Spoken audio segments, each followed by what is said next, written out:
नमस्कार, आप देख रहे हैं निष्पक्ष न्यूज। आपके साथ मैं हूं रवि ठाकुर। राज्यसभा में संविधान पर चर्चा के दौरान विपक्ष के नेता मल्लिकार्जुन खड़गे ने आरोप लगाया कि बीजेपी नफरत की राजनीति को बढ़ावा दे रही है। खड़गे ने यह भी कहा कि संविधान का अनादर करने वाले ही हमें भाषण दे रहे हैं, झूठे वादों से लोगों को बेवकूफ बना रहे हैं।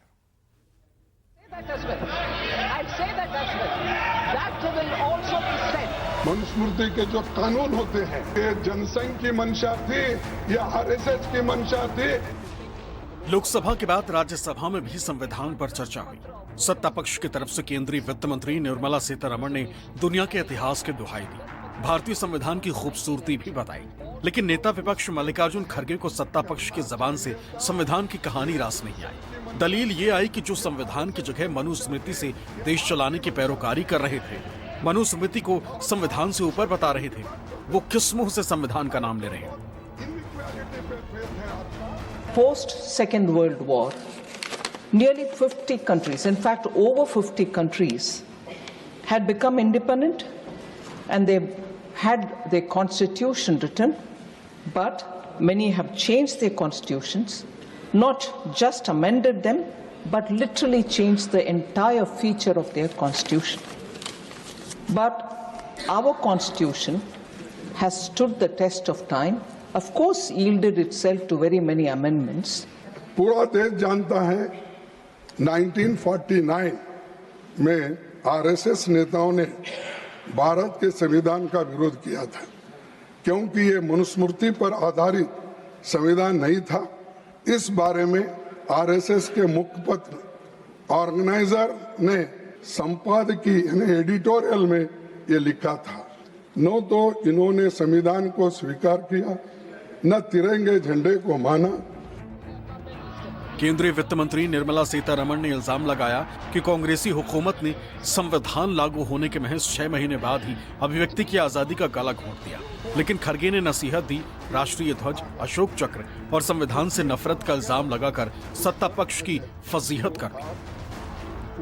Within a year of the commencement of the Constitution, it's worth remembering. In fact, on the issues related to the amendment, or which triggered the amendment itself, which is the freedom of speech and expression.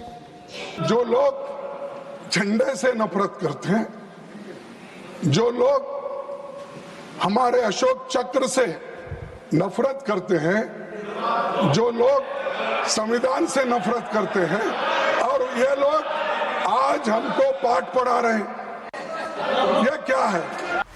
Nirmala Sitharaman ने जवाहरलाल नेहरू को अभिव्यक्ति की आजादी का दुश्मन बताया। मजरूह सुल्तानपुरी और बलराज साहनी को जेल में डालने का इल्जाम लगाया। लेकिन खड़गे ने कहा कि ये जो खुद दमन करते हैं, उन्हें सब दमनकारी लगते हैं। सत्ता के शिखर पर बैठे नेता झूठ और अफवाह की खेती करते हैं। सत्ता पक्ष का सच से नाता ही नहीं। Majroor Sultanpuri and Balraj Sahani were both jailed in 1949 itself. For what mistakes, sir? During one of the meetings organized for the mill workers in 1949, Majroor Sultanpuri recited a poem that was written against Jawaharlal Nehru, and therefore he had to go to the jail.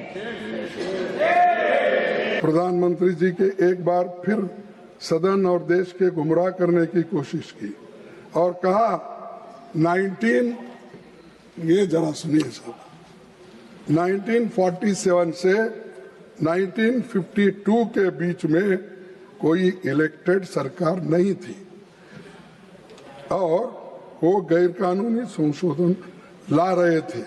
और दूसरा, उन्होंने नेहरू जी, पटेल जी, बाबा साहब, खुद अपने श्याम प्रसाद मुखर्जी की credibility पर हमला हुआ। बीजेपी, आरएसएस और पीएम मोदी पर खड़गे के सीधे हमले के बावजूद निर्मला सीतारमण अपनी कहानी को आगे बढ़ाती रही। आपातकाल की कथित यातनाओं का जिक्र कर इंडिया गठबंधन में शामिल दलों को भी कांग्रेस के खिलाफ उकसाती रही। लेकिन खड़गे ने एक पंक्ति में ही मामला खत्म कर दिया। रंज से निकला तंज निहायत निजी हो गया। I know of political leaders who have chosen to have their children named after Misa to remember those black days. And now they wouldn't even mind having alliance with them. अब उनको बताना पड़ता है कि हमको भी थोड़ा थोड़ा पढ़ना आता है।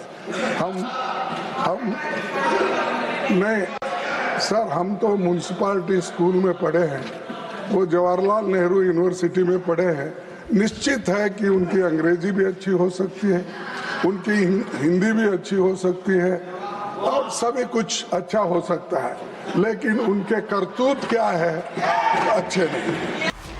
अविश्वास प्रस्ताव को लेकर सभापति के साथ विपक्ष की तल्खी का जिक्र किए बिना खड़गे ने यह भी कह दिया कि लोकतंत्र दो पहियों से चलता है और सत्ता पक्ष विपक्ष को नजरअंदाज कर लोकतंत्र की गाड़ी को दूर तक नहीं ले जा सकता। Bureau report, news 24।